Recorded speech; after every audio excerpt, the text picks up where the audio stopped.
وجاہت صاحب ایک سرکاری ادارے میں اچھے عہدے پر فائز تھے۔ پورے سٹاف کو انہوں نے پتہ نہیں کون سا لارا لگایا تھا کہ ہر ایک ان کا دم بھرتا تھا۔ وہ شہد کا چھتا تھے جس پر مکھیاں ہر وقت چمٹی رہتیں۔ جن لوگوں کو اپنی صلاحیتوں پر اعتماد ہوتا ہے وہ اپنے کام سے کام رکھتے ہیں، لیکن اگر وجاہت صاحب کی تھوڑی سی خوشامد اور درآمد سے لوگوں کے کام بنتے ہیں تو اس میں کیا مذائقہ ہے؟ ارے صاحب، وجاہت صاحب کے کیا کہنے، کیا شائستگی ہے، کیا انکساری ہے۔ جی آپ نے دیکھا صبح دفتر میں داخل ہوتے ہیں تو پہلے چپڑاسی کو سلام کرتے ہیں، یہی نہیں پھر خیر خیریت دریافت کرتے ہیں۔ کیا شائستہ زبانی، مانو منہ سے پھول جھڑ رہے ہیں۔ سنا ہے لکھنؤ سے تعلق ہے، اس میں تعجب کی کیا بات ہے؟ اہل زبان ہیں، سب اپنے کاموں میں لگے ہوئے تھے۔ آفس میں سناٹا تھا، وجاہت 3 دن سے دفتر نہیں آئے تھے۔ لوگ خاصے فکر مند بھی تھے۔ اچانک وجاہت صاحب بصورتی صورت لیے آفس میں داخل ہوئے۔ سب اپنا کمپیوٹر کھلا چھوڑ کر ان کی طرف لپکے۔ پہلے تو وجاہت صاحب اپنے جذبات پر قابو پانے کی کوشش کرتے رہے، پھر ایسا لگا جیسے ضبط کا یارہ نہ رہا ہو۔ بھول بھال کر ایسا تڑپ کے روئے کہ ان کی حواریوں کو سنبھالنا ممکن نہ رہا۔ کوئی پانی کا گلاس لے کر دوڑا، کوئی فائل اٹھا کر پنکھے جھلنے لگا، کسی نے ٹیشو پیپر کا پورا ڈبہ اس طرح کھولا کہ سب پیپر باہر گر پڑے۔ ہر ایک بوکھلایا ہوا تھا۔ کسی طرح لوگوں نے چپ کرایا۔ کیا ہوا کچھ تو بتائیں، کسی نے ہمت کر کے پوچھا۔ وہ میرا بچہ، اتنا کہہ کر وہ پھر ہچکیاں لے کر رونے لگے۔ خدا نہ خواستہ کیا ہوا ہے آپ کے بچے کو؟ وہ جو 6 ماہ پہلے اس دنیا میں آیا تھا نا؟ انہوں نے پھر ہچکیوں پر قابو پاتے ہوئے کہا۔ اللہ کو پیارا ہو گیا۔ کیا ہوا تھا اسے؟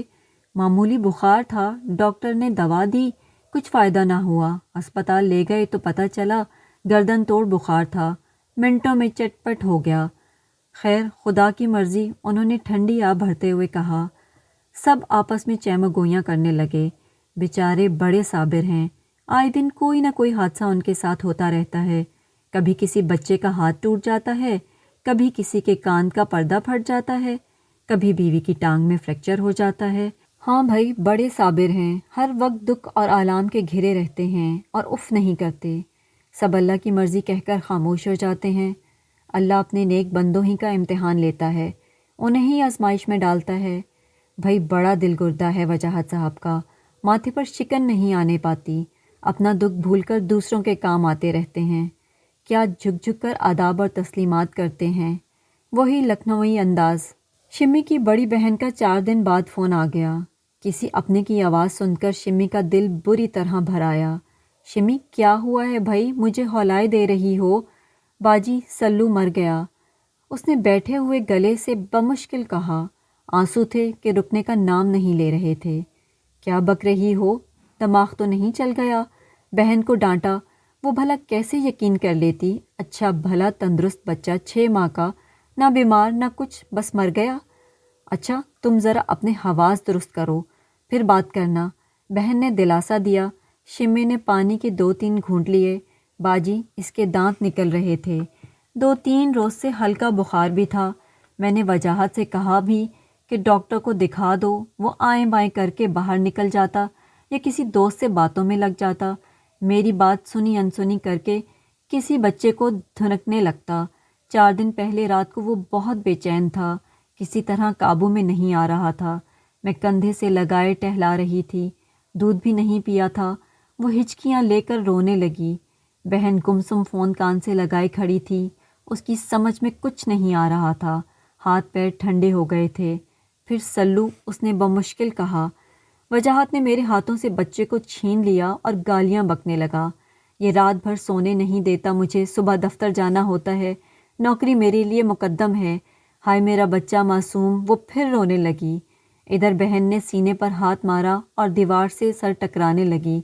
باجی وہ بغیر دوا کے مر گیا، اس کا علاج ہوتا تو شاید بچ جاتا۔ اس نے ہچکی لی اور وہ میرے ہاتھوں میں اس طرح جھول گیا جیسے روئی کا بنا ہوا گالا ہو۔ اس کے بعد میں تو بے ہوش ہو گئی۔ پڑوسن نے شاید میری چیخ سن لی تھی، وہ گھبرا کر سوتے سے اٹھ کھڑی ہوئی، اپنے میاں کو جگایا کہ ذرا جا کر پتہ تو کیجیے کہ یہاں کیا ہوا ہے۔ میاں آنکھیں ملتے ہوئے نیند سے بیدار ہوئے اور بولے، بھائی وہ بڑا بدتمیز انسان ہے، کہیں مجھے کچھ کہہ دیا تو بات بڑھ جائے گی۔ اچھا میں تو جا رہی ہوں کہہ کر نعیمہ اٹھ گئی۔ میاں کو بھی مجبوراً آنا پڑا۔ شمی بے ہوش تھی، اس کی باہوں میں مردہ بچہ جھول رہا تھا۔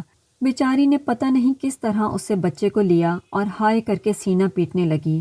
وجاہت بڑی سنجیدگی سے اس کے میاں کو بتا رہا تھا، جناب گردن توڑ بخار ہوا تھا، اللہ کی چیز تھی، اس نے واپس لے لی، اور جھوٹ موٹ کے آنسو بہانے لگا۔ شمی کو ایک پیسہ نہیں دیتا تھا کہ وہ خود ڈاکٹر کو دکھا آتی۔ راتوں رات بچے کو 2-3 پڑوسیوں کے ساتھ مل کر دفنا بھی دیا تاکہ کہیں بات نہ کھلے اور پکڑ دھکڑ نہ ہو جائے۔ شمی کی بہن بھی اب چیخ چیخ کر رو رہی تھی۔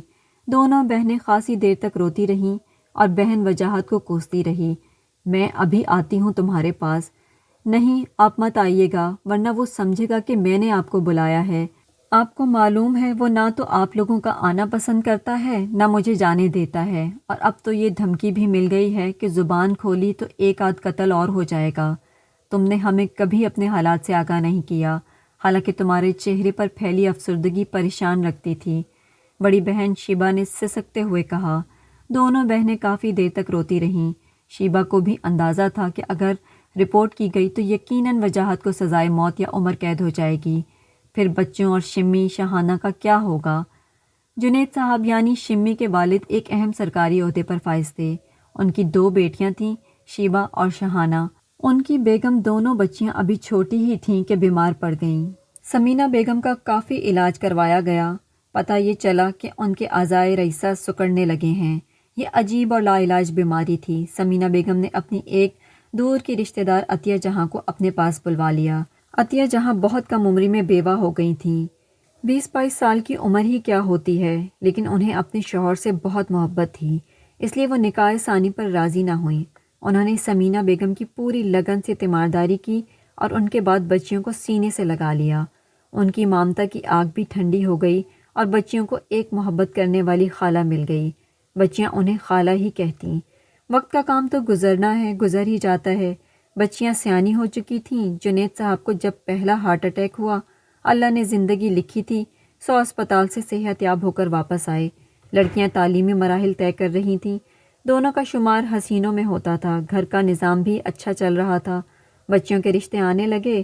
وہ عطیہ جہاں سے مشورہ کرتے، اپنے پہلے ہارٹ اٹیک سے وہ کافی پریشان ہو گئے تھے کہ اگر انہیں کچھ ہو گیا تو شیبا اور شہانہ کا کیا ہوگا۔ شیبا اپنی تعلیم مکمل کر چکی تھی، اب رشتوں کو ٹالا نہیں جا سکتا تھا۔ عطیہ جہاں شیبا کے مزاج سے اچھی طرح واقف تھیں، انہیں اندازہ تھا کہ کس ٹائپ کا لڑکا اس کے لیے مناسب رہے گا۔ جنید صاحب بھی عطیہ جہاں سے مشورہ ضرور کرتے۔ اسی طرح ناصر انہیں بہت پسند آیا۔ ناصر کی اپنی تعلیم اور شخصیت دونوں نے جنید صاحب کو متاثر کیا، اور سب سے بڑی بات خاندانی لوگ تھے۔ عطیہ جہاں نے بھی پسند کیا۔ شیبا نے تصویر دیکھی، عطیہ جہاں نے اس کی رائے معلوم کی تو اس نے جواب دیا، پاپا اور آپ جو فیصلہ کریں مجھے منظور ہوگا۔ ناصر اور شیبا کی فون پر بات کروا دی گئی، پھر اکثر دونوں طویل کال کرتے، دونوں کی رضامندی سے رشتہ طے ہوا اور شادی ہو گئی۔ یہ ایک بہت کامیاب ازدواجی بندھن تھا۔ شیبا کو سسرال میں وہ سب کچھ ملا جو نئی نویلی دلہن اپنے ذہن میں تصور کر سکتی ہے۔ ناصر ایک بے انتہا چاہنے والا، عزت دینے والا شوہر تھا۔ اس نے جنید صاحب کی بھی بیٹے کی تمنا پوری کر دی۔ ڈھلتی عمر میں بیماریاں خضر و پودوں کی طرح آپ ہی آپ جسم میں اگاتی ہیں۔ جنید صاحب بھی زندگی سے مایوس ہو چلے تھے، اس لیے چاہتے تھے کہ شمی کو بھی اس کے گھر کا کر دیں۔ بس زندگی سے یہی مہلت مانگتے تھے کہ اپنے فرض سے سبکدوش ہو جائیں۔ شمی کی تعلیم بھی مکمل ہو رہی تھی، وہ بہت کچھ کرنا چاہتی تھی، آگے پڑھنے کی آرزو تھی، لیکن باپ کی خواہش کے آگے خاموش ہو گئی۔ یوں بھی شمع زندگی کی لو پگھلتی چلی جا رہی تھی۔ شمی کے لیے کئی رشتے آئے تھے جس میں وجاہت سر فہرست تھے۔ چھان بین ہوئی، ناصر نے دفتر سے بھی معلومات حاصل کی، تعریفوں کے پل بن گئے تھے۔ خاندان بھی اچھا، تعلیم یافتہ بہن بھائی سب باہر سیٹلڈ، والدین اپنی آرام گاہ میں محو خواب ہو گئے تھے، اسی لیے ہاں ہو گئی۔ شروع میں شمی کی بڑی آؤ بھگت ہوئی، بچوں کی پیدائش کے بعد حالات بدلتے چلے گئے۔ شمی کو شوہر رنگ بدلتا دکھائی دینے لگا، باپ تو اسے رخصت کر کے اس کے جنازے کو کندھا دے کر زندگی کے آخری اسٹیشن پر اتر کر اوجھل ہو گئے۔ ایک بہن تھی تو اس کو اپنے آپ پر گزرنے والی افتاد کا کیا رونا روتی، اسے بھی اداس کر دیتی۔ اب یہ گھر اس کے لیے ایک جہنم تھا، لیکن وہ سوچتی یہ معاشرہ تو اور بڑا خندق ہے۔ پھر بچے، چلو ایک زندگی تباہ ہوئی ہے، ہونے دو، یہ زندگیاں تو سنور جائیں۔ تعلیم کا جھگڑا شروع ہوا تو بچوں کو سرکاری اسکول میں پڑھانے کی رائے ہوئی۔ شمی کو تعلیم کی اہمیت معلوم تھی، یہاں پر ڈٹ گئی۔ زبردستی بچوں کو پرائیویٹ اسکول میں داخل کرایا۔ وقت کا تقاضا تھا بچے سائنس پڑھیں، وجاہت نے آرٹس کی تعلیم پر زور دیا۔ بس میں تو بی اے کروا دوں گا، پھر نوکری کریں، کلرک لگ جائیں اور زندگی بھر ایک جھونپڑا بھی نہ بنا سکیں۔ کھائیں تو پہنے کہاں سے، اور پہنے تو کھائیں کیا والا حساب ہوگا۔ ان کے بچے تو شاید سرکاری اسکول کا بھی منہ نہ دیکھ پائیں گے۔ کون سا انہیں امریکہ لندن جانا ہے جو انگریزی پڑھائی جائے، اگر قسمت میں ہوگا تو چلے بھی جائیں گے۔ آخر وہ جیت گئی، لیکن اس کے اوپر پابندیاں بڑھ گئیں، سختیاں شروع ہو گئیں۔ پہلے باورچی کو نکالا گیا، پھر جھاڑو پونچھے والی بھی۔ اس میں فیس دوں یا تمہاری عیاشیاں دیکھوں، اسے جواب ملا۔ شمی کے پاس سوائے صبر کے کوئی چارہ نہ تھا۔ باپ کا مکان بکا، دونوں بہنوں کو آدھا آدھا روپیہ ملا۔ خالہ تو بڑی کے ساتھ تھیں، اکاؤنٹ کا بٹوارا ہوا تھا تو خالہ کے نام جو کچھ تھا انہیں دے دیا گیا، باقی دونوں بہنوں کے اکاؤنٹ میں آ گیا۔ شیبا نے اسے پیسے سے شمی کا الگ اکاؤنٹ کھلوا دیا۔ اسے وجاہت کی لالچی اور خبیث طبیعت کا بخوبی اندازہ تھا، اور ہوا بھی یہی۔ مکان کا پیسہ وجاہت کی نظروں میں آ گیا۔ اب اس نے شمی کو ستانا شروع کر دیا کہ وہ پیسہ اس کے اکاؤنٹ میں ٹرانسفر کیا جائے۔ میاں بیوی کا اثاثہ کوئی الگ تھوڑی ہی ہوتا ہے۔ ادھر گھر کے اخراجات میں بھی تنگی شروع کر دی۔ شمی نے عاجز آ کر سب پیسہ اس کے حوالے کر دیا۔ ساری ناز برداریاں بھی ختم ہو گئیں۔ وہ اپنی گزشتہ روش پر واپس آ گیا۔ وہی گھر میں ہنگامہ، بچوں کی مار پیٹ، شمی کے لیے فحش زبان کا استعمال۔ وجاہت کی اچھی خاصی تنخواہ تھی، بڑے آرام سے گزر بسر ہو سکتی تھی، لیکن ہر وقت حالات کا رونا۔ ہر خرچ اسے بار لگتا، جیسے اس کی بیوی بچے اسے لوٹ رہے ہوں۔ شام کو باپ کے دفتر سے آنے کا وقت ہوتا، گیٹ کی بیل بجتی تو بچے کونوں کھدروں میں چھپے رہتے۔ شمی ڈری سہمی کہ اللہ خیر کرنا کوئی نئی آفت نہ آ پڑے، مصنوعی مسکراہٹ سجائے گیٹ کھولتی۔ رات کو سب کام سمٹا کر، بچوں کو پڑھا کر، ہوم ورک کروا کر لیٹتی تو اس کی سوچیں اس سے باتیں کرنے لگتیں۔ کس گورکھ دھندے میں پڑی ہو، بچوں کو باپ کے حوالے کرو اور یہ گھر چھوڑ دو ورنہ نفسیاتی مریضہ ہو جاؤ گی۔